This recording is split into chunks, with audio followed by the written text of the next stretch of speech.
So we're getting to a concept now of collective intelligences. Since we're talking about how the collaboration of Poplet and Book Creator can increase the cognitive skills of students, there is something called smart groups and dumb groups. So in other words, this is not necessarily a home run every time that you're going to do it. So does this brainstorming actually work? There's a author, James Wiki, who created a document called "The Wisdom of the Crowds," and he argues that just because we've been told that brainstorming and collaboration is the panacea to 21st century learning, it's not necessarily always the case. So here's a little YouTube video where he talks about that. As Chris mentioned, I wrote a book called The Wisdom of Crowds. And the premise of The Wisdom of Crowds is that under the right conditions, groups can be remarkably intelligent. And they can actually often be smarter than even the smartest person within them.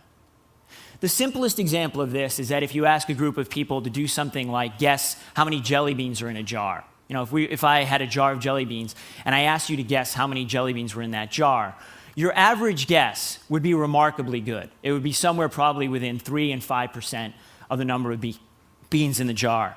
And it would be better than 90 to 95% of you.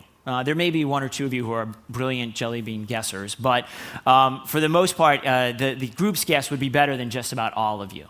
And what's fascinating is that you can see this phenomenon at work in many more complicated situations. So we have smart groups and dumb groups. So dumb groups are, I think we've all been a part of them. They're very homogenetic. They're very centralized.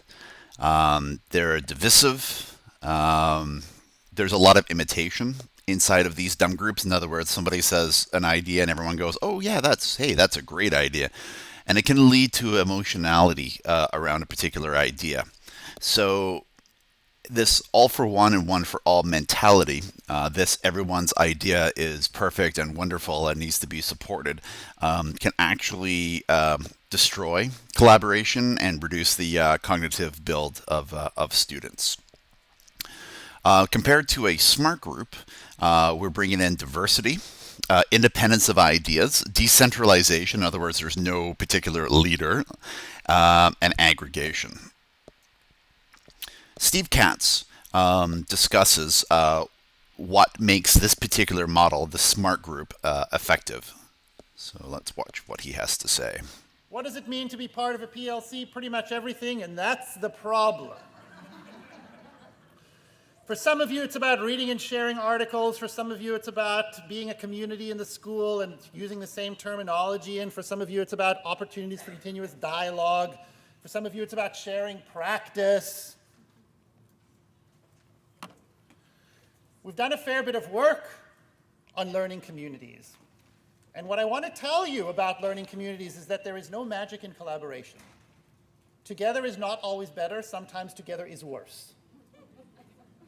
I don't want you to believe that there is magic in collaboration. In fact, what the research tells us is that the default practices, in other words, the practices of collaboration, if you just let them happen naturally, are the bad ones. But collaboration can be incredibly powerful if you intentionally create the conditions to engage in it in a particular way, what I'm calling intentional interruption. Number one, diversity of opinion. Diversity does not make a community weak. Diversity is absolutely the lifeblood of any kind of collaborative learning environment. You need diversity of opinion because it is the raw material through which you will build new understanding. If everybody around the table believes the same thing, how are you going to learn something new? You need people to not. Diversity of opinion matters. Those of you who engage in moderated marking in your buildings know this. Another example of a potential strategy that if we miss the why behind the observable, we screw it up. Is our job to basically hold up a piece of student work and say, who will give me a level 3 on this? Let's get agreement? No. That's not what you want to do. I want to moderate that piece of student's work that's a difficult one. I want to moderate the one where you say it's a summary, I think it's a retell, and we actually figure out how our understanding of why those things are different give rise to our different ideas of whether it should be a 4 or a 3.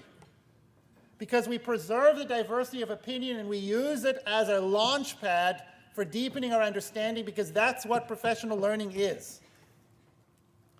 Independence. It's got to be close to my classroom. It's got to matter to me. It's got to be decentralized. But diversity of opinion, independence, and decentralization will only make for strong collaboration if there is an aggregation mechanism for bringing it all together. This is not leave me alone and let me do my own thing, thank you very much. It's let me do what matters most to me, closest to where the reality of my life is, where I have an opportunity to explain to you my rationale and my reasons so that you can do the same, and we can collectively build wisdom that we don't have on our own. Why do I say that collaboration is not always a good thing? Sometimes alone is better than together. Well, one thing about any learning community or any network is it will spread anything. The only thing worse than a bad idea is a bad idea in a lot of places. That's the quality control problem. Look at the web. Do a Google search. It doesn't say here is the really good font. It just says here, right? Quality control is a problem in collaborative environments. It makes it easy to spread bad ideas. So that matters. In psychology, we learn that if you put a group of people together in a room and you say, talk about whatever you want, you know what they'll talk about? They'll talk about something that they all agree upon.